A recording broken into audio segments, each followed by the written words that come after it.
And I guess I'll say one more thing on mapping social relations of struggle. I mean, it is about trying to transform the world at the same time as producing knowledge about it, right? It's, in a certain sense, activist research is also activism about changing the world.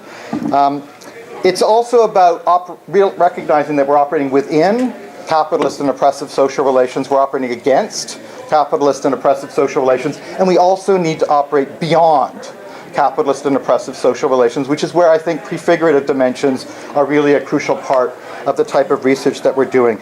It also needs to be done in such a way as that we're, as the Zapatistas would suggest, we're engaging in dialogue and not monologue, that we're asking questions as we walk, as we move together, trying to figure out how to do this research. We need to have these types of discussions. The last comment is on those of us who are located or institutionalized or imprisoned in the university world.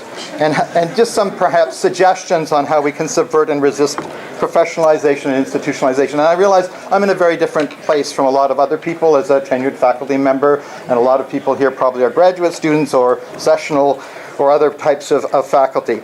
But I think we really need to recognize universities are not our institutions, right? They're organized as a social form that is against us, right?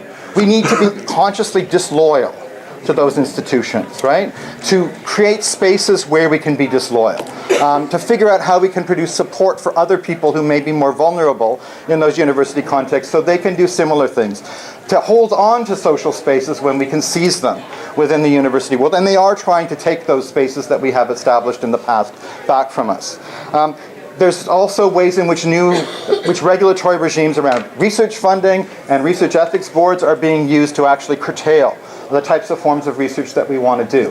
And we need to begin to do research on them, right? How can we find other forms of research? How can we actually navigate or resist research ethics boards? I've recently had the experience of being involved in a $1 million Cura project, Canadian University Research Alliance, funded by SSHRC, and I now clearly can recognize that what Cura is actually about is constructing accountability to SSHRC and reappropriating community-based forms of knowledge both into the university world and also then making it accountable to SSHRC. We need more work on that. We need to understand what these new funding regimes are trying to do. And I guess the last thing is this is a conversation that needs to continue, and I'm really glad to have been able to be part of it. And let's get going further with doing this type of research that we're all talking about and expanding and exacerbating the cracks that can exist in the fabric of capitalist and oppressive social relations. Thanks.